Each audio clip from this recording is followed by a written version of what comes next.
of you might, some of you might not be, but very quickly wanted to just say Amherst Neighbors is um, part of the Village to Village network, and there's some 300 plus villages like ours, and we are a group that are functionally neighbors helping neighbors. Um, we we do that by doing educational programs like this. We also do it by one-on-one support. So folks that maybe don't drive anymore need a ride to the doctor or to the food store to run an errand. Folks that just want somebody to talk with or take a walk with. Odd jobs around the house sometimes supporting changing smoke detector batteries or difficult to get to light bulbs and things like that. We do about 1,000 of those every year. So it's a pretty involved program and we're proud of it. And we also have social opportunities, weekly lunch every Tuesday at noon, our annual picnic, our upcoming annual gala in November, and so forth. So the educational programs we do are wide ranging. We knew this particular topic on scam awareness would be important. And so we're blessed to have Barbara Kessler with us. And Barbara's from the Attorney General's office and currently coordinator of community engagement in the Central Mass region. And Barbara's got a lot of exposure and experience to the things that are difficult to talk about, embarrassing for some of us if we've been through the experience of being taken advantage of. And the more we can be aware and mindful of how people are doing this, the less the chance they're going to be successful. And with that, I turn it over to Barbara to take it away. Thank you, Barbara.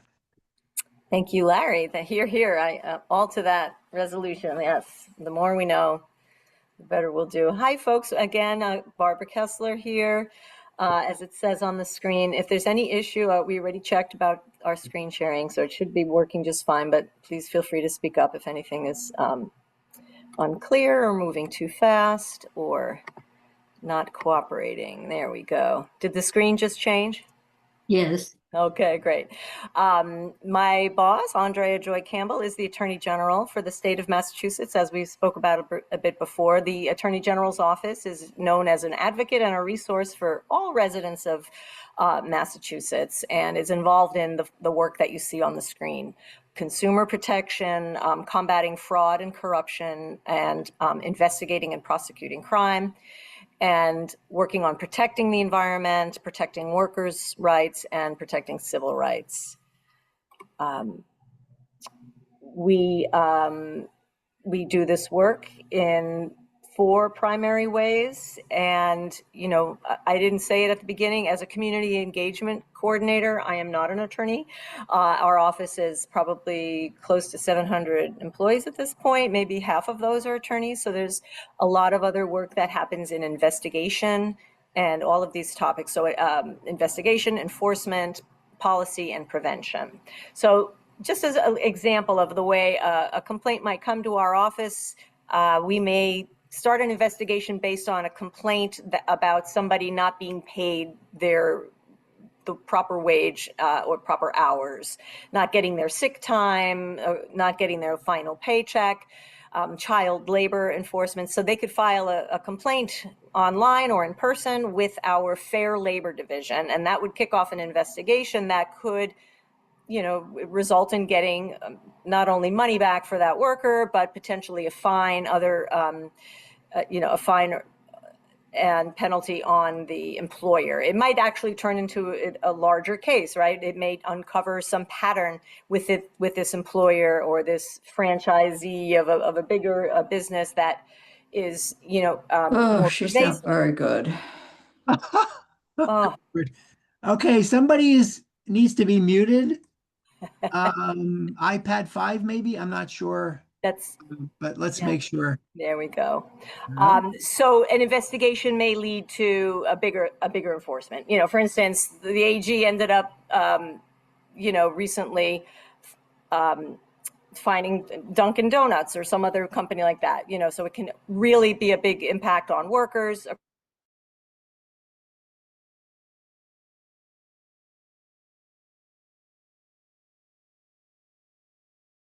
So Barbara, you're muted. Okay. Okay. All right, so here we are. We're just doing a very basic overview of what the office does, and then we'll continue on about the scams. Policy, we don't really make policy in our office, but we do have, we do work with the legislature and can propose policy and certainly enforce it once it is voted on and passed.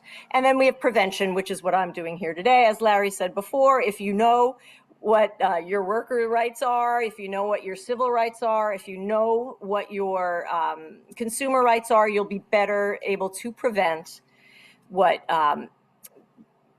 bad things that could happen, right? Getting ripped off or getting scammed or other types of things. So as I said before, we are a number of offices. Our main location is in Boston.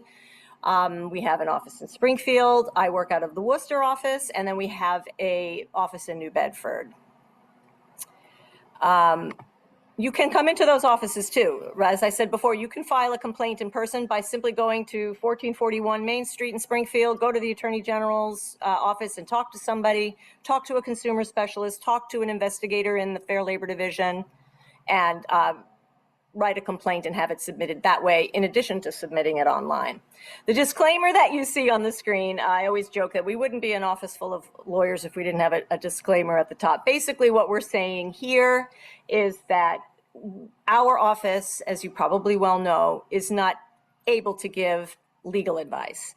What we can do is advise generally about the law, and we can give resources and information, and in some cases, advocacy related to specific issues that a consumer or a worker has. So that's the first part of the disclaimer. The second part of the disclaimer is that this training points to other agencies. There'll be links to outside agencies like FTC or the IC3 Internet Complaint Center, Internet Crime Complaint Center, that would not be under our purview, and we would not be responsible for those materials. So that's the disclaimer. What is financial exploitation? So that's the other piece. This is about staying safe from scams and financial exploitation. And that's just the improper, illegal use of an elder's financial resources through, but not limited to, deceit or coercion or undue influence. So for example, we have below there somebody cashing your checks, somebody forging your signature, somebody misusing or stealing your money, misuse of power of attorney, and wealth draining by debt collectors. So now that we know what it is, some of the things we touched upon in our first conversation as we were all filing into the waiting room and coming on to the meeting, isolation is the top suggestion. As you can see, avoid isolation, stay active, and socialize with family and friends. That's the best way to prevent being financially exploited in any of those examples or by a scammer. Why is that?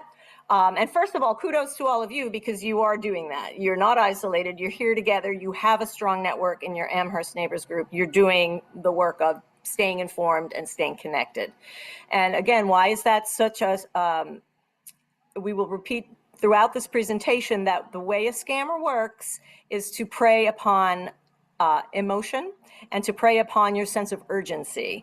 And if you're isolated and you don't have a lot of connection, your emotion may be, loneliness. It may be that you need someone to talk to. So somebody's chatting you up on your Facebook Messenger and you see a nice, handsome picture or a pretty picture. Maybe you think that's an actual person, but maybe it's a scammer. So that isolation factor can have so many impacts. The emotion piece of that as well is also, I will talk about some examples with my own kids. I have two 20-something daughters. They've both almost been scammed as looking for housing, looking for apartments. Right? The emotion of a young person is more of an excitement. Oh, this is such a good deal. I have to give a deposit right now. Things like that. So staying active, we'll keep talking about this, but staying active, avoiding isolation, and socializing with family and friends, top advice for preventing it. Of course, monitoring your financial transactions is important, so that way you're aware if something is amiss. Being aware of anyone who pressures you into making an immediate decision. Again, that's the urgency factor. That happens in lots of ways, that urgency. Whether it's a link in your email that you need to click right away, supposedly, or somebody at your door saying, here's a door-to-door opportunity you have to sign for now. So be aware of that pressure and that urgency. Keep your important legal documents and financial documents in a safe place. No reason to take your insurance cards with you to every doctor's appointment. They scan them in, they have them. You don't have to have them on you. You can keep that very secure. Screening calls, of course, I know we can talk a little bit at the end of the presentation. Probably a lot of people are already doing that, but that's a really good practice to not become somebody who is known as someone who picks up their phone, who could be potentially scammable. And then the final one, of course, this comes up again and again as we chat. If it sounds too good to be true, it most likely is a scam. Okay, so what is the process of scamming? What a scammer wants. They want your money, they want your personal information, and in the end, they want to use your identification. They want to use your ID. That's what's called ID theft. So we have to be careful on all of these fronts. We have to be careful about our financial information, but we also have to be careful about our personal information. We're going to talk at the end of the training, at the further end of the slides, about what ID theft is, identity theft, and how to repair that, and first how to prevent it, of course, but then if you do have that situation, the steps of repair in order to have the best outcome in trying to get out of that situation. Okay, so more, again, the golden rule. We, in our age group, we know what that means. A lot of kids that I work with or college students, not everybody always knows this. The golden rule, if it sounds too good to be true, chances are it's a scam. That's something we just have to keep saying. If somebody came up to me, I was at a table at the Big E earlier this morning, and somebody got scammed for a Facebook ad that popped up for some shoes that they had been searching for. Isn't that amazing? The algorithm knew that this person, this shopper, was interested in these shoes. So an ad pops up. She thought, oh, this is great. This is way cheaper. And it looked like it was associated with a well-known retailer. She clicked on the link, bought it, and then realized she never got any confirmation or anything. Long story short, she was able to recover her money. But if you get a deal that just sounds too good to be true, very good chances are it's a scam. So as it says, very obvious things here, reading the small print, always guarding your personal information, and researching well before you agree to anything. So telemarketing and unwanted phone calls. These are some of the types of scams that we see a lot of. The grandparent or an emergency scam. Have folks heard of that? A grandparent scam where you are notified, you get a phone call that your grandchild is in trouble, and they've maybe gotten in an accident, or maybe they're in Mexico on spring break because maybe your grandchild posted that on a social media account. And so they will say to the grandparent or the elder, they're unable to come to the phone, they're in jail, or they're being held by a police officer, or they're in the hospital. You need to wire some money to them right away. So that is a common type of a scam call that has happened. And I want to stay on that one just a little bit, because what I've heard, and it sounds like a good strategy, is for families to come up with sort of a passphrase, grandma loves Yarmouth in the summer, or something like that, that only your family would know, and say, oh, is Michael's in trouble? Well, please ask Michael he's right there, ask him what the passphrase is. Some kind of way to have a code for yourself. Moving on, lottery scams, where you've been told you won something, but you have to give your credit card in order to pay for the shipping. That's a kind that we've seen a lot. Medicare, government, IRS, or bank imposters, right? So any of phone calls coming in that are claiming to be one of those services. Fake debt collectors, we see a lot of those scams as well. and robocalls. Has everybody knows that term, right? A robocall. So it's not somebody just like dialing your number and checking to see if Larry's there, right? It's somebody at a bank computer just hitting numbers randomly until somebody picks up. So which again is why we advise screen your calls. If you don't know that number, let it go to voicemail. Okay, so what should you do if you get these telemarketing and unwanted phone calls? Sounds obvious, but hang up the phone, right? If you did pick up the phone and you know it's a scam or it sounds suspicious, just hang up. Do not send cash, checks, crypto, gift cards, or wire money. Never give out your personal information unless you initiated the call, right? So this sounds very common sense, but it's easy to get roped into these things. Why might you give somebody your personal information? Well, because they caught you off guard and you think, oh, well, maybe I won't get my check on time, or maybe my bill will be overdue if they don't, send it to the right address. I better do that. If they're claiming to be a debt collector, you want to demand verification of the writing. We're going to go into that step a little bit more in a later slide. And you can also make a note of the caller's number, the time and the date that they called you, and then you could make a report to the FTC, the Federal Trade Commission. Right there are a couple of phone numbers and the website where you go for a complaint. But I do want to point out that I will be giving not the slides, but a PDF of the slides to Freddie and Larry and Carolina to distribute. And I'm also going to send a flyer that summarizes some of this information. That's very handy to have. I will put that in the email with them to the slide with the PDF, link to the PDF of the slides. Okay, so let's go in a little bit more depth. Any questions or anything, anybody? I see a chat, too new. Yes, grandparent scam. I just use a name that's not my grandson. Oh, Jordan, I'm so glad to hear from you. So does Barbara want to share about that? Can everybody see in the chat, Barbara said, yes, she's heard of the grandparent scam and that she uses a name that's not her grandson. How would that work? Yeah. Well, basically, they call and they say, "Grandma," and so I they're say, pretending not to be another person, but they're pretending to yeah, actually they're pretending, be. and then that they have to do something. They need the money right away, but they can't get through to their parents, and And so you trick them by saying a name and they just go along with it, and you're like, I know it's not him. right. I see. Thank you for sharing. That's clever. I didn't make it up. Somebody you learned a tip and somebody told you to do that. Yeah, I appreciate that because again, hearing new things and sharing our strategies is extremely helpful. Yes. Here we go. We got, Hi. I got one of those grandparent calls years ago.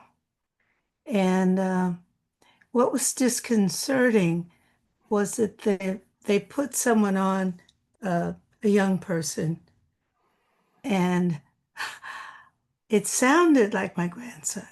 Oh, yep. It wasn't my grandson. Okay. And but it did. And it came from someone who said, there's a lawyer here, and they asked me to Pay bail. call them. Or yeah, they said send money and all that. But they wanted me to call the lawyer. So I did.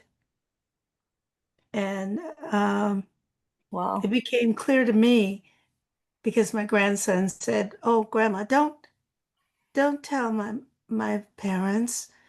And I said, "No, I am going to tell your parents." And then I, said, "I think this is a scam."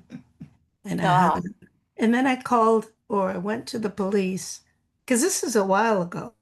This is not recently, years ago. And I went to the police and I said, this is a call I got. And they said they get tons of those. Okay. Wow. But ever since then, my thing is no on almost anybody who calls. Right. Thank you for sharing.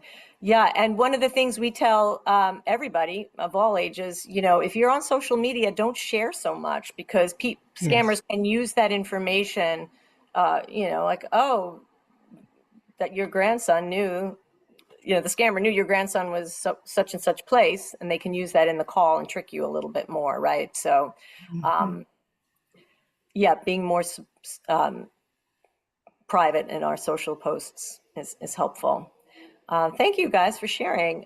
Spoofing. Has everybody heard of this term? It is when the scammer changes the phone number that appears on your caller ID device.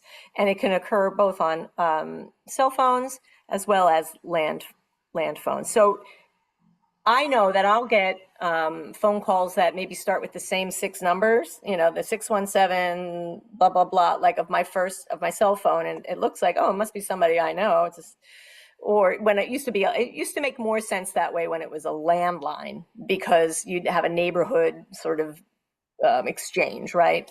Whereas now on cell phones, I have a 617 area code, but I don't live in the 617 area code. So, but they can trick you by making it seem like they are either trying to make it seem like they're somebody that you know or somebody that you do business with.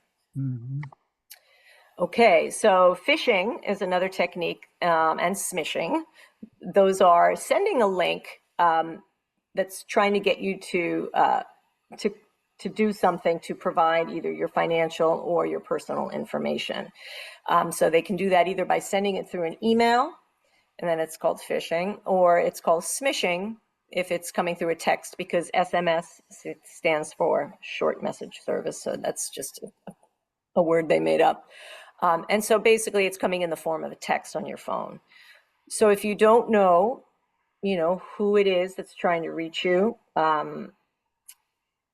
you just shouldn't click on the link, right? So I know that I get all kinds of texts for anything from a UPS delivery that it's time to pick up, or we were talking about the thing that's going around now with the Easy Pass scam. So, oh, you need to click here and pay your Easy Pass bill.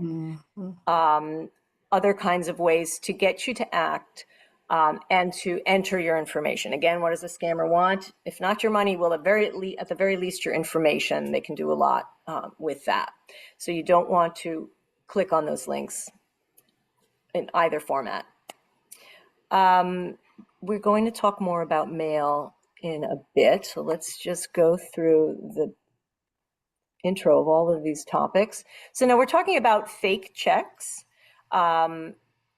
This is a little tricky to tease out because sometimes a check will appear to be good in your bank account. So it could start with somebody offering, as it says on the slide, offering to buy you something, to buy something that you advertise. So say on Facebook Marketplace or Craigslist or something like that, or to pay you to do a service or work from home.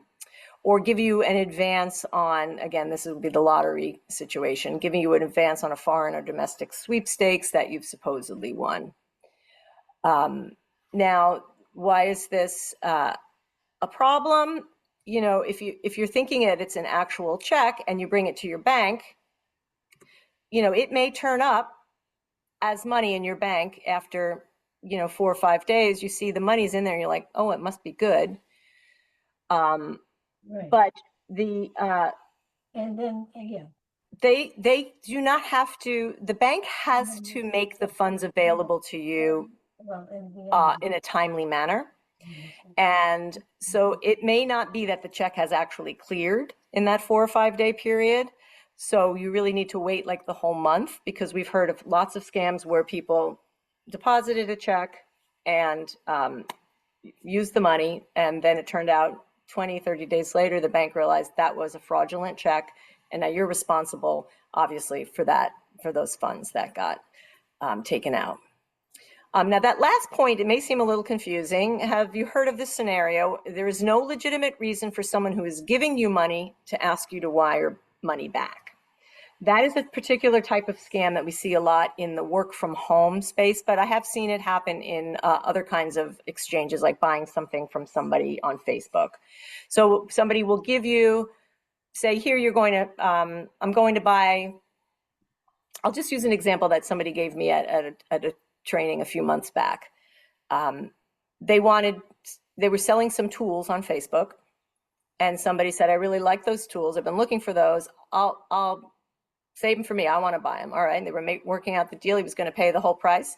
But then the buyer said, I want you to hold them for me, and I'm going to give you more than you're asking. And if you wouldn't mind wiring me back, because I don't have access to cash where I think the person was living in Florida or something, the buyer.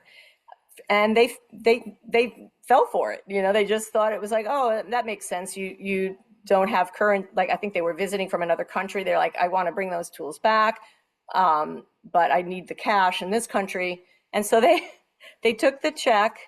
Of course, the person never, I think they mailed the tools. I don't know where they went. So they got the tools, and they got, extra money from them. Of course, once the check is fake, the only thing that the person who sold it was on the hook for was the money, the extra money, right? It's very convoluted sounding when I think about it, but it is something that we have seen complaints about. And I've heard about it at different talks that I've done in the past. Okay, so continuing with the types of scams that we see, unsolicited mail. One way to protect yourself from that is, to contact the Direct Marketing Association to remove your name from lists so you don't get mail that you do not want. And if you do have if you are a victim of mail fraud, that always gets reported to the U.S. Postal Inspector's Office. That information is at the end of the training too. This last item I recommend to people to go to optoutprescreen.com. If you're somebody that gets a lot of those messages in the mail that you've been approved for another credit card, you get this credit card, that credit card, you can opt out. It's optoutprescreen.com to stop receiving those. Of course, there's always an option, there's always a possibility that those forms can be filled out in your name and credit taken out in your name. So it's better to just remove those from your mailbox. Unsolicited email. Don't provide your email address to unknown websites. Don't respond to emails where you can't verify the sender. Clicking unsubscribe at the bottom of an email if you recognize that it is an actual email, a business, a legitimate business, you can click on that link. And you can file for unsolicited emails. You could also file a complaint with the IC3, which is the Internet Crime Complaint Center of the FBI. Now, one thing about email, we were talking a little bit before about how to tell if it's a fake email. We've got to be a little bit more of an inspector and looking at the certain things in an email that come to you, right? So looking at the email return address, it may say it's from,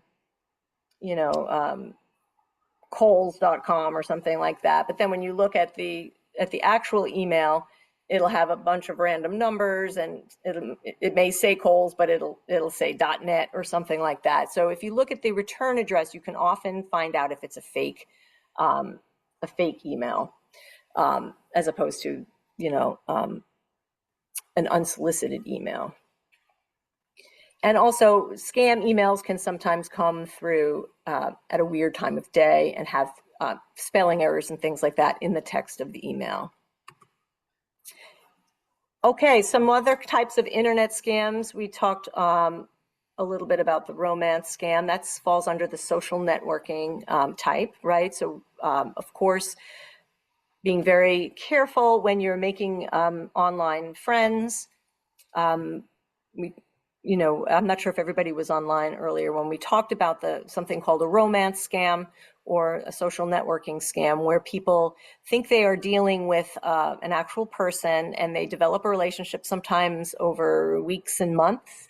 And within that relationship, it starts to the person on the other side, they've not met in person. The person who is ultimately a scammer is asking for money. Maybe, I've had a couple of extra medical bills this month. I could use some help. Just preying upon a person's kindness within that relationship that they've formed.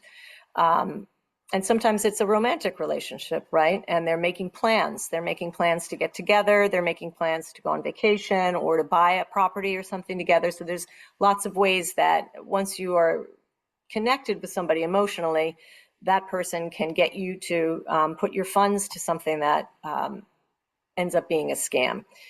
They can be over $100,000+. We've heard complaints in our office of folks being taken in by that type of scam. I also heard from somebody at a training not too long ago that they were interacting on a Facebook post, made a comment on some topic of interest that they were on. It wasn't a friend-to-friend comment, but it was on some kind of group.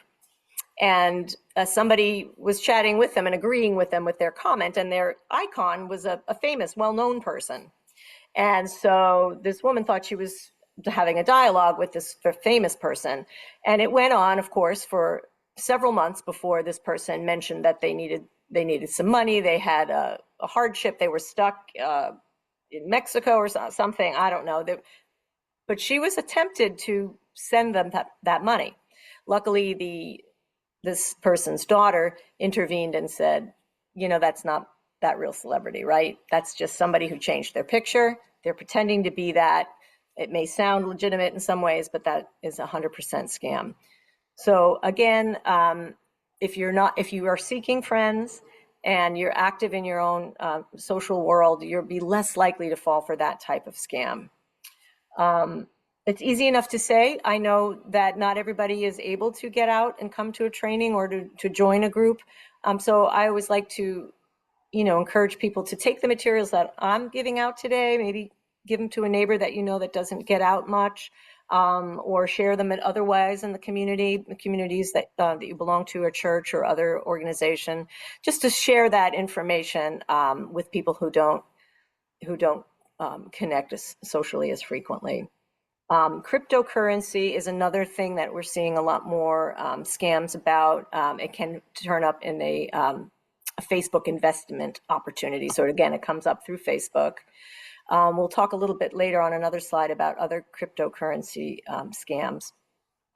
But classified scams is what we were talking about before, buying or selling items on an internet platform like Facebook, or renting or a property. And then there are employment scams, which is work from home, like I was talking about before, a little bit with somebody sending someone a check for work at home. And we've seen things like, again, a job that sounds too good to be true. You get to work from home and the company's going to send you a laptop and a printer because you need those for your work. And so you'll get a check from the company. Here's your first check. It's for your first week's work, but it's also for you to buy your printer and your computer. And your colleague, Larry, who's the next town over, is going to be working with you on this region. So after you buy those supplies, send the rest of that money from this check to him, because he's going to need to get his own computer too, right? It sounds preposterous when I say it here, like who would do that? But you're a young person, you're looking for work for months, right? You get an opportunity to work from home, you're going to get your laptop paid for, and then I just have to send you the rest of that money. And of course, you're a scammer, right? The person that I send the money to is a scammer. The job doesn't exist. So that's one of the types of scams. Secret shopper, which is actually a job. You can go in and review products, but that is, or shop to, give a store feedback. But a lot of times those can be scams. And then payday or online loans, where the interest rate are super, super high. You can see those come up on internet opportunities. And then free trial offers, which sometimes are legitimate products, but you're getting scammed into maybe signing up for a year's worth and you didn't know, right? That happens on the internet a lot. So these are the things we need people to be on their toes about. Whoops, I didn't advance the slide. Let's see if this works. My trackpad is inconsistent. There we go. Sorry about that. So how do we protect ourselves? Know who we are dealing with when we're releasing our personal information. installing antivirus software on our devices, computer, not releasing too much information on our social media, as we said before, about where we are, about who our family is and what they're doing, creating strong passwords and changing them on a regular basis, and shredding all personal documentation. Okay. Just notice it's 20 to 5. So this information will be on the in the slides, of course, that I'm going to send, but also on that flyer that I'm going to, the accompanying flyer that I'm going to send out. So telephone scams always get reported to the Federal Trade Commission. Mail scams always get reported to U.S. Postal Inspection Service, and internet scams get reported to the FBI at that ic3.gov. Again, Internet Crime Complaint Center. So moving on to cryptocurrency really briefly, they are becoming more common, right? So cryptocurrency, such as Bitcoin or Tether or Ethereum or meme coins, right? So it's a type of a digital asset, and it can be exchanged through exchange at what do you call them? ATM machines, right? Or through the internet. Let me just make sure I'm seeing this whole. This is an area that we've just recently started adding to our trainings because we're starting to see it so much more. I want to make sure I'm saying the important bits here. So there are, of course, legitimate ways to invest in crypto currency, but it's really important to be aware of these large and did I just stop sharing the screen? We can still see it. You can still see it. Okay. Yeah, the cryptocurrency fraud is what's up. Yeah. Yeah, there we go. Okay, great.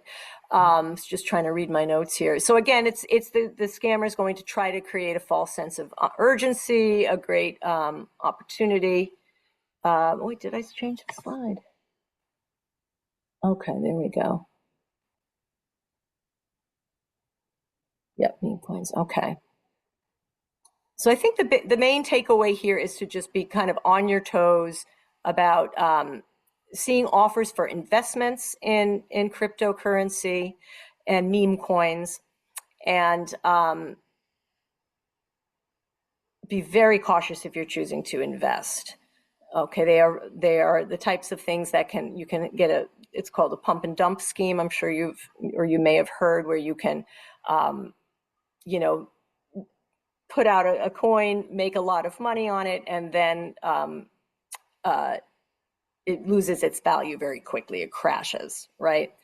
The other thing is the cryptocurrency kiosks, right? The ATMs. That is something you want to avoid. It says right here on this slide, no legitimate agency or business will ever ask you for payment in cryptocurrency. So beware of that. Even though cryptocurrency is becoming more common, you're not going to be asked to pay your bills that way. So just be super cautious in that sense. And also, I guess these imposter claims from government agencies, so somebody claiming to be the IRS or the FBI or other government programs, to say that you should make a payment in a crypto, asking you to go and deposit funds into a crypto ATM. Okay, so these are the places that the investment scams are showing up. Again, same as all other scams, reaching out via Facebook or other social media or dating apps, forming relationships, including romantic relationships, and then mentioning a crypto opportunity, a crypto investment opportunity, and fake investment returns and requests for payments of taxes and fees. Again, if it sounds too good to be true, it is. It says it probably is. It is. Avoid talking on these other types of platforms that are encrypted, like WhatsApp or Telegram, with people that you don't actually know. Those are ways to message with people that are more private. But if you don't know who somebody is on one of those, you should not be engaging. They should just be used for people that you know in your family. All right, let's, this again. Okay, now it's changing. So cryptocurrency fraud, remote work scams, recruiters or managers texting you about remote or part-time opportunities, completing simple tasks for payment in crypto. And this is real basic, right? How to avoid it. No legitimate employer will offer you payment in cryptocurrency. So this is something we can share with the young people in our lives, again, like my daughters who are looking for work or eager for an opportunity. They may be more subject to that that emotion of excitement and urgency. Oh, I've got to jump on this offer, this possibility. So no legitimate employer will only offer payment in cryptocurrency. You can always say, no, I prefer it in another form, and be wary of texts about job opportunities, and avoid, again, talking with people you don't personally know on WhatsApp or Telegram. And can you see those QR codes? Yes. Yes, great. So we have a lot of QR codes. Are folks familiar with what those are? They're a way to take a picture, and then I get a little leery that we're introducing something to people that you may not be used to, where you're clicking a link. But what those links do is they take you to our website. It's just an easier way than typing in a link. If you take a picture of the QR code, it'll show you the link, and then that'll take you to the page on our website where you can, or the FBI's website. If the one of the QR codes goes to the mass.gov AGO, Attorney General's site, and the other one goes to the FBI site. And again, you'll have these all in your inbox at the end of the presentation. So are there any homeowners in our audience today? Home improvement scams are still out there. What should you do? So the way home improvement scams will often happen is somebody knocking on your door saying, oh, we're in the neighborhood. We were doing so-and-so's roof down the street, and we have some leftover materials. If you do it right now, we can get you a really great deal. And that's often the way it'll play out, whether that's driveway or some other kind of home improvement, that they could then maybe start the job but not complete it, and then you're on the hook for a home improvement contractor that takes off and leaves you with incomplete work and has taken payment in advance because you were going to get a great deal. So what you should do is not let them into your home.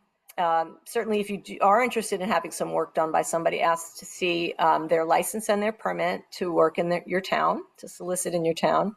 And you could always call your city or town and verify that they're licensed and permitted to work in the town. Again, the pressure thing can really play a part in these transactions. Somebody showing up on your doorstep with a great deal. If you just act now, don't feel pressured to say yes or to make any payment, and not give any information about your home, remembering that your home is your most, I think a word got missing there, most important asset. So be cautious. Barbara, can I make a comment there?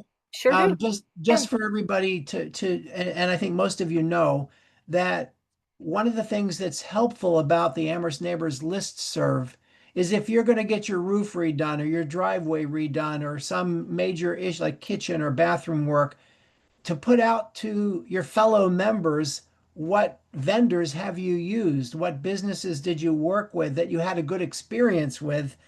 That's one way to avoid being scammed, because I feel like we have a better chance of being scammed if we know nothing about the business that's showed up. So take advantage of our own relationships. I'm seeing people use the listserv for good advice that way. And I just wanted to make sure people knew that. That's great advice, yeah. And checking references, in addition to checking to see if somebody's licensed or permitted, check their references in general. If they don't have somebody in town, give me a phone number of some references that you could maybe meet with.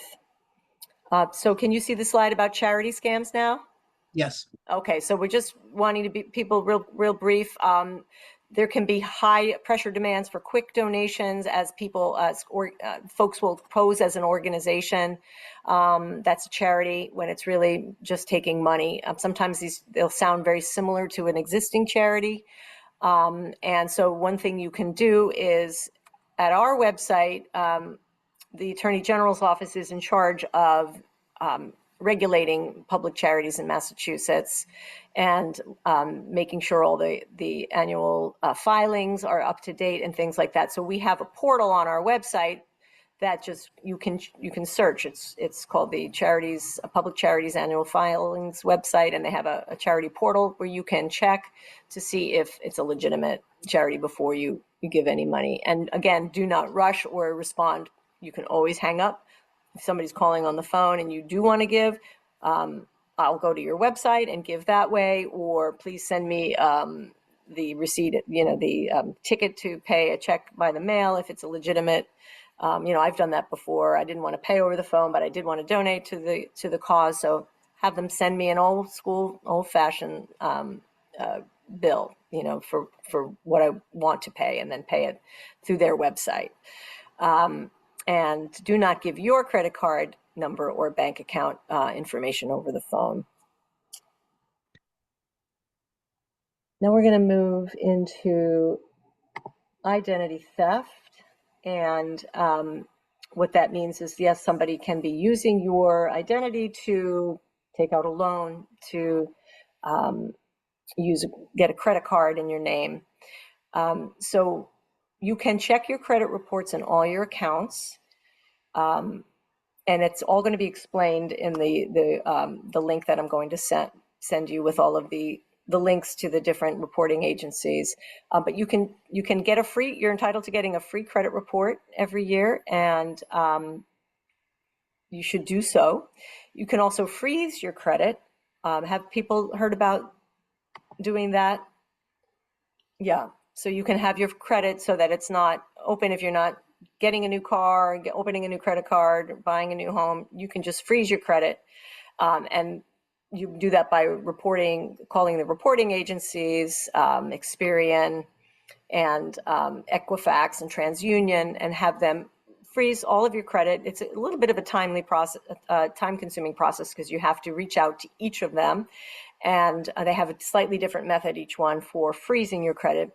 But if you do then find yourself in the position where you do want to buy a new vehicle or take out a loan for something, then you can have it unfrozen, and they can do that in a very timely manner. So it's a good safety. But getting back to the slide here, carefully safeguarding, again, all your personal information, including your medical ID cards, your social security card, and keeping it in a safe place, and constantly shredding any documents that contain your personal information. Is that something that folks do? Do people have shredders or take them to the bank? I know sometimes banks will have shredding day or things like that. Yeah, and Our local newspaper will put out, in different locations every few months. I'll see an advertisement for free shredding. And for example, the Greenfield Bank down on University and Amity has done it in the past. And I do take advantage. I hope others take advantage of unloading things that have personal information on them that you really want not shred them up. not to be seen by anyone else. Yeah, and I think it says so on the medical ID theft slide coming up, but peeling your stickers off your pill bottles before you throw them in the trash or recycling, because your information is on there too, as well as your, possibly identifying information at the insurance. Okay, getting to the next, we're running out of time here. I'm noticing it's quite late. So did I miss one? Nope, we did that. Okay, so if you do experience identity theft, you have to follow the Federal Trade Commission's immediate steps of repair. And that is, step one is filing a ID theft complaint with the Federal Trade Commission, and then also filing a police report locally. And those two actions together combine to create what's called an ID theft report. And that is, that actual report can be given to creditors to prove that, to show that you have, potentially fraudulent information on your accounts, and they can hopefully help you identify that and correct any of that. So it's a great document to have, this ID theft report. Again, identity theft. Here we go. Again, speaking of the step 2 is contacting all of these credit reporting bureaus, Experian, Equifax, and TransUnion, and doing all 3 of these other things, which we talked about, the security freeze. You can also place a fraud alert through these reporting agencies, and you can ask for a free credit report to see if there are any purchases or any kind of activity that is not yours. And then the third step is to alert all your creditors that this has happened.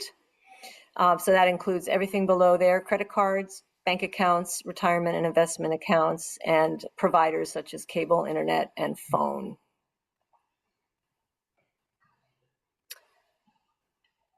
And medical ID theft. So how does this show up? How can you become aware of this? You might receive a bill for services you didn't receive, or a call from a debt collector for a debt you don't owe, or oops, tricky. It's doing its own thing. Yes.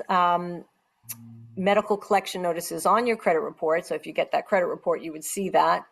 And then a denial of a service that you should be eligible for. So that could be a sign that someone else has used that benefit or has used your medical identity. So the way to help protect yourself is to, again, we've talked about it, regarding all of that material very carefully. Your insurance card, any identifying information, like your social security card, of course, but especially the insurance card. Don't share medical or insurance information by phone or email unless you initiated the contact and know who you were dealing with.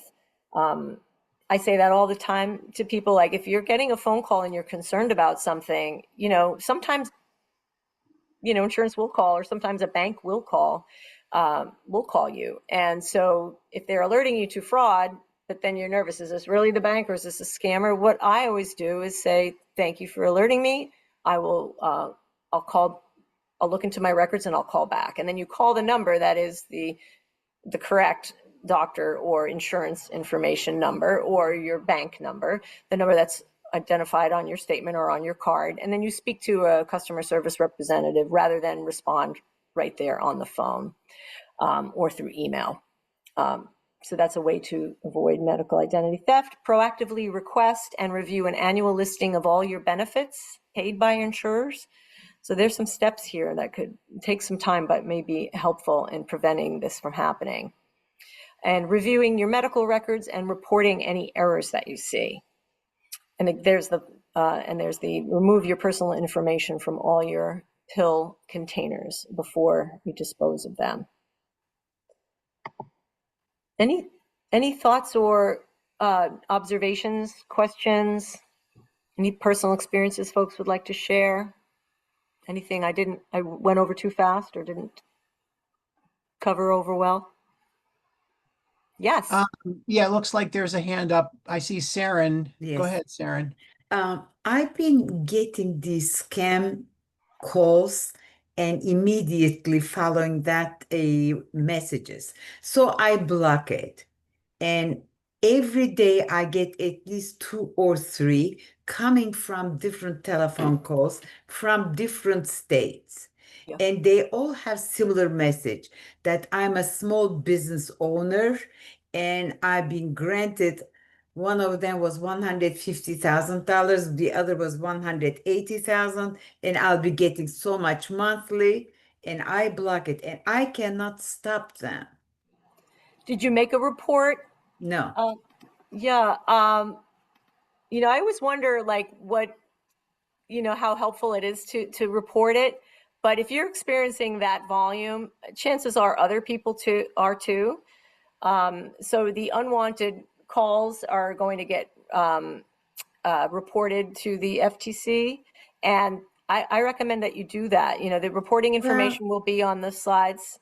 But Yeah. I mean, of course, do you have an iPhone? Are these coming in? And what kind of phone are these coming in on? Yeah, it's coming from my iPhone. Okay, and they have the, I know that I've been getting a lot more calls that say scam likely, or they just automatically get put to scam. Is that happening for you too, or are they showing up like Yeah, a it regular does message? that, but then the calls I try to answer because at the beginning I thought it was really a legitimate call, you know. I'm Okay, not a small business owner or anything, right. but it just you cannot interrupt because it's just a tape message. And Uh, if first they were coming from either Tiffany or Vanessa. Now there's no name, but all of them come from all over the country. And I personally am afraid to reach out to any administrative office these days. So I just delete them. okay, and that's well, it's understandable. Um, Yeah. yeah, I don't know how to You know, address I'm that I'm fear. surprised that there are no call. They make it so easy for any of these hackers to get these Yeah, calls just like that. yeah. And you know, when people sometimes tell me like, well, when I know it's a scam call, I pick it up and I harass them back or something like that. And I say, No, well, you I know don't what? even call. Yeah, but the one time we pick up the phone, unfortunately, it puts us, you know, it's potential that our phone number can then be, you know, sold to other scammers because, you know, Yeah, you kind of become known as one who answers their phone. And our phone numbers are a commodity, you know, for scammers. Like, so yeah. I really recommend that people don't pick up their phone. I know you did so mistakenly the first time, and I understand you're not wanting to report it. I'm wondering if you can do it anonymously. If it does any good, if you just giving the number. I think they generate new numbers all the time, right? So it's not always the Yeah. same number tied to the caller or the scammer. Oh, Yeah. I'm Um, sorry you're going through that. Yes, somebody was asking can, something. yeah, can I say something? Go ahead. Yes. Yeah, I used to get phone calls like that, and I realized that a lot, so some of the people I don't know. So when my phone rings now, if I don't recognize the number, I just don't answer it. Yeah. And it's I hardly get any phone calls anymore. This is my landline. I don't have a smartphone. I see. And Yeah. So if you don't recognize the number, if But they're really interested, they will leave a message. so just by not answering, it's diminished the amount of calls that you get of that Yeah. nature. That's Well, I good. mean, I've been trying this more maybe a month. Now Yeah. it is, you know, increased number, at least 2, 3 calls a day. You know, Uh-oh. and I block it. And Yeah. then I block delete the message. They always leave the same voice message. I think So, I've gotten but that one too. I think I have gotten that one too about the loan. really, Yeah, and I get them all the time from Comcast. I haven't oh, had Comcast in years, and it's like, well, you're going to lose your deal on this account. And it's like, I don't know how they got through. You know, I would thought it would have just gone right to junk, but um, it's irritating. But very much so. I believe Eileen and then Marion. Go ahead, thank you. Eileen. Yeah, go ahead. You might be muted though. You want to unmute. yes, when you're wanting to unsubscribe, often you just press the unsubscribe and that's it. Often they will ask you for your email. And I'm always nervous to type in my email when they ask for it because they must already have my email if they sent it to me. And I'm just curious, is that advisable not to ever put your email in, even if it's a recognizable company? Yeah, I'm curious. I'm just writing a note about that because I want to ask somebody in our consumer division about, you know, if there's any problem with. I mean, would it not complete the request unless you put the I email don't in know. it? I don't Okay, I don't ever put in the email. right, I just delete it. right. But that I don't know if I'm If you're getting unsubscribed or not. unsubscribed, yeah, I agree with you with that. I think I would be why do you need my email if I'm Right. choosing to leave this? But very often relationship. they do ask for that. And as I said, sometimes they're legitimate companies, but Right, right. yeah. Maybe they're verifying Yeah. in some way, but it's very tricky to disengage from these things, Mm. even like with the legitimate businesses. Yeah, Marion. Yeah, Barbara, you mentioned something about a free credit report. You could get one every year. Yes, Can you tell us how to do that? yes. I believe it's free credit report. Um,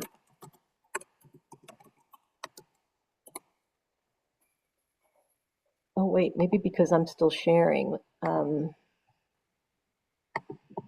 You know what? I think I have to stop sharing Yeah, you in order probably to you, be able you to. probably could Google free credit report and they'll Yeah, be I think it's freecreditreport.com. Yeah, well, I just don't want to Google something and have Yeah. it to be a fraudulent No, that's URL. annualcreditreport.com. Okay, I think it's annual. in the guide that I'm going to be sending you, Okay.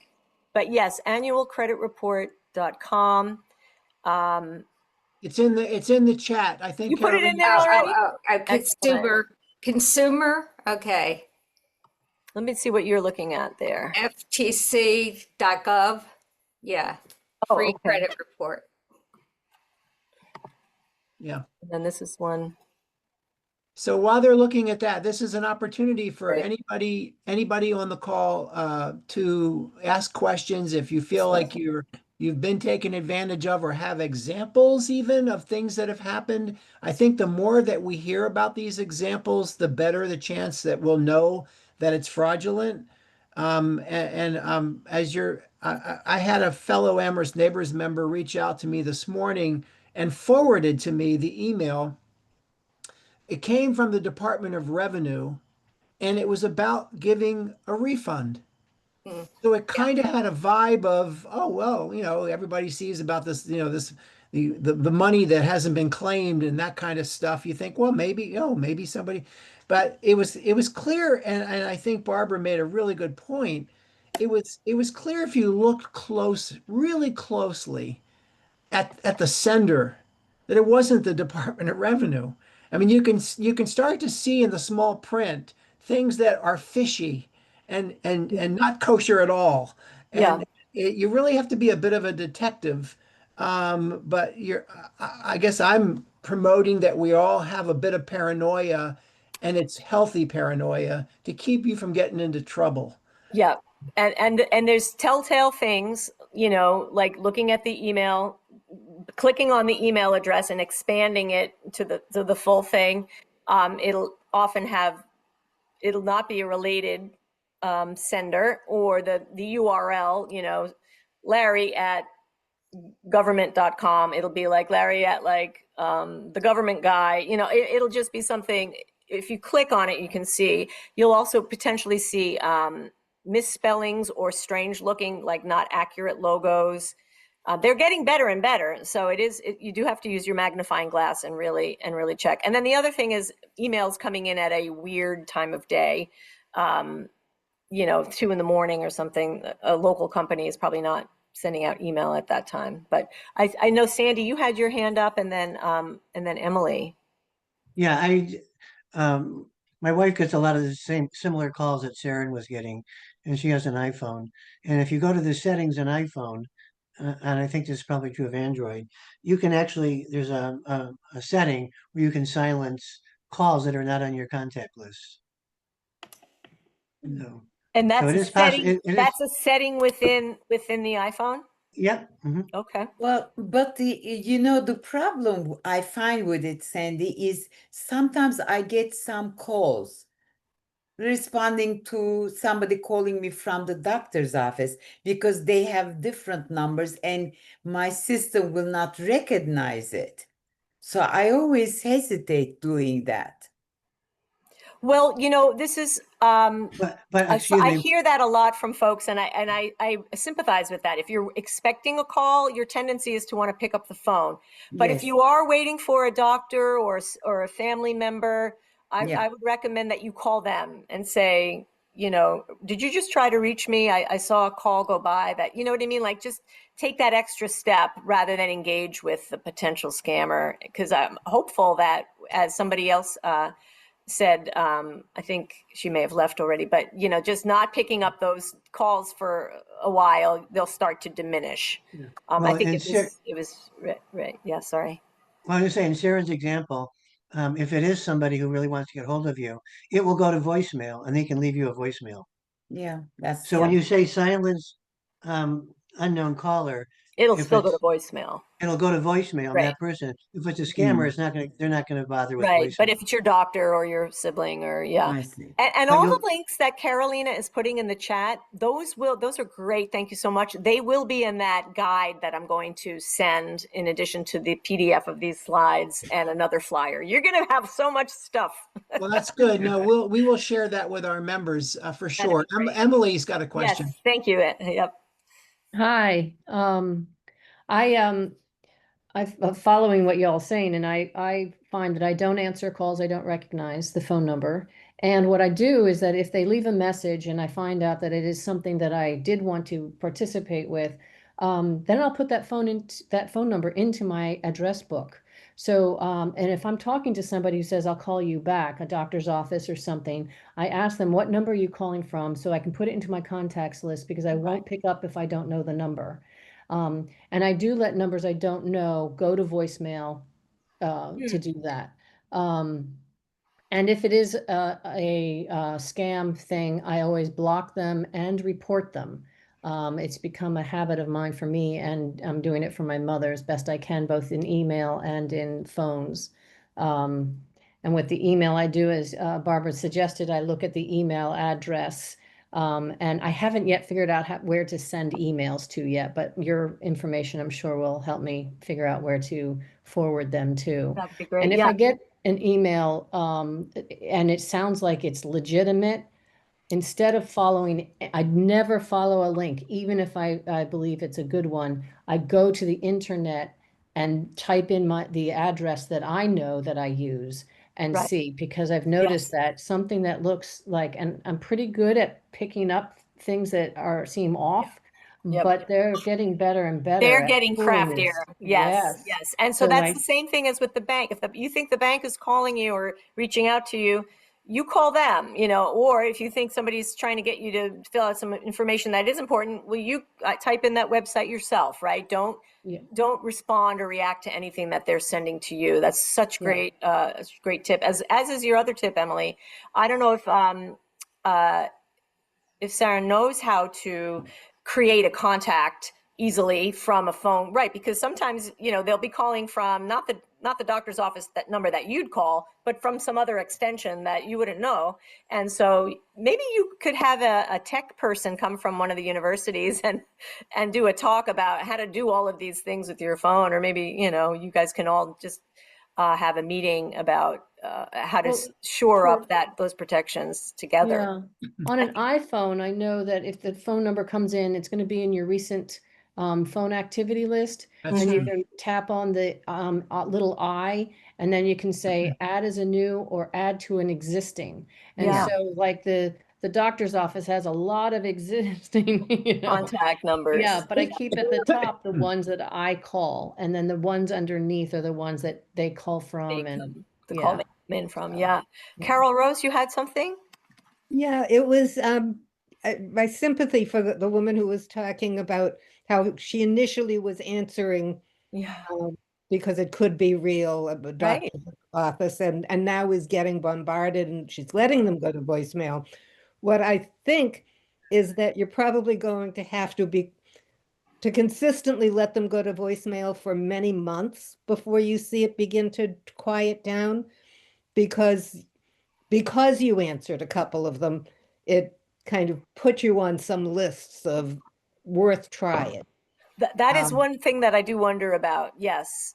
And That sort of so active response, active respondee list or something that Right, then, which is different from, yes, it's a valid phone number. It went Right. to voicemail. I know it's not a nonsense number. So I just sort of sending my hopes that you can manage to be sort of tough it out for as long as it takes, because that has worked for me. And I do let things go to voicemail, but I check my voicemail right away. Recently had a service, a vendor that I needed to fix something. And I was hoping they were coming that afternoon, and I got something that said potential spam and let it go to voicemail. And it was one of the company's cell phones, the person calling from the road. Right. Yeah. So, interesting. Yeah. and it's tricky because I didn't really want to call back a potential spam, so I did go through the company's number. So sometimes it's not as simple as, wait, listen to the message, and yes, this is my doctor's office, and I'm calling back to say I do want that earlier appointment. That is such a great observation Yeah. too. I think I'm guilty of having gotten used to things being so simple that it's just a click. So if something takes 10 seconds now, it's a long wait, right? But so we have to remind ourselves, like, it's worth this extra time to avoid potential, irritants at the least, or scamming at the worst, right? And we have gotten so used to being able to just quickly respond to things and not have to take these extra steps. So it's a good reminder. Anybody else before we close up today? I have one quick question. Yeah, I was wondering if you were going to talk about AI. I wasn't planning to, but I have heard that people are afraid that voices are being used, that people's Yeah. voices are being recorded. Is that the aspect that you wanted to touch on? Yeah, I have a friend who Okay. almost fell for it, and she even went to the bank, and the cashier or the person at the bank said, "Are you sure this is your grandson?" Because the voice was exactly the same, his phone number was the same, everything was like the same. And, of course, grandson said he was in trouble, he needed money, all that kind of stuff. And a significant amount of money, like $5,000 or something like that. So luckily she didn't do anything.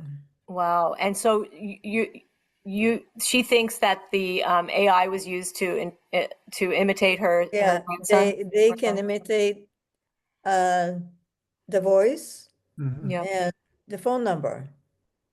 Yeah, So she had th- no reason not to believe it wasn't him. Right. That's But super scary. Ramon, earlier in this presentation, one of the folks here shared the idea of having, you know, uh, a, some kind of communicative opportunity with your loved ones, like talk about this with your grandkids enough, like, that there's something that you can do to validate.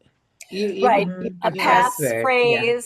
Yeah. So some Yeah. way to let your own family members know, if you ever are trying to call me an emergency, use this expression or this, Mm, word, something that wouldn't be shared and wouldn't be easy to trick. yeah, yeah. So if somebody I was, have my kids using my mother's maiden name. oh, For their middle name. Yeah, I ah, mean, something that would be a little trickier. I mean, and we're winding down, and so I mean, the moral to the story, if you listen carefully with Barbara, if something's too good to be true, it's probably not true. Be comfortable just saying no. Uh, don't answer things that don't, either an email or a phone call that just don't have, your gut tells you something's wrong or you're not sure. And if you already answered something or you're in the email, then become a detective. There's no hurry, there's no urgency to spend your money. Take your time. If you really want to buy something, you'll get there. But right. you Yeah. don't need to do it falsely, and we don't want to be taken advantage of. And that's really the message here. And the thing that kind of scares me the most for some of us, we are waiting for important information. We're waiting for a doctor to call, or we're waiting for our benefit to, come through. Like, those imposter calls where they're saying, you're not going to get your Medicare this month unless you update your information right now. no agency, and if you go to their website, it'll say they're right on their website, that will never call you. They'll send you letter after letter, but they're not going to call or text you or email you for you to update your information in order to keep your benefits, right? So it's those things that we're afraid of losing, or, yeah, Carolina. No, I just wanted to remind everybody that we do have Tech Time coming up, which is a time in which people can make an appointment, and UMass students can help them with their technology, either be their phones, their iPads, or their laptops. So if anybody has, any questions, or perhaps they're trying to figure out how to install antivirus, or just to change their settings on their iPhone, they can sign up. I think Laura sent the flyer last week. Or earlier this week. And out of Tech Time, we also do have volunteers that are very tech savvy that, again, out of Tech Time can come to your house and help you with this thing. So always reach out, if you have any questions, and also use the listserv. If maybe you are not sure about something that, that you have, it's also good to ask others, and in that way also to still be connected to others and always have someone that you can double check with. Are you real? Well, no, that is that's wonderful advice. And yes, Amherst Neighbors has a good 6, 8, 10 people who are vetted volunteers. They've been background checked. They do work with our other members that have a request where they're stuck on something related to IT. And in addition, as Carolina mentioned, just in October and early November, we've got sessions you'll see flyers coming very shortly. That you can get 30 minutes one-on-one with a guru from UMass Computer Science Department. Take advantage of it. Take advantage of it, because a lot of us get stuck on that stuff, and there's so much technology that makes this all tricky. And Barbara sees all these new efforts to take advantage of us. That's her world. So this has been super helpful, Barbara. Thank you so much for giving us your time and resources out of the Attorney General's office. My pleasure. And the material you send us, we will get in our members' hands. Absolutely. Wonderful. Yeah. And I'll also include a little survey link, if you wouldn't mind giving me some feedback. It's how we can grow and improve our materials, and anything you care to share would be great. I'll send that link in the email as well to Carolina and Freddie. And thank you for having me. Have a great rest of the week. Thank you. Thank you very much. Thank you. All right, everybody, go to the Amherst block party and have a good time this evening between 5 and 9. Take care. Thank you.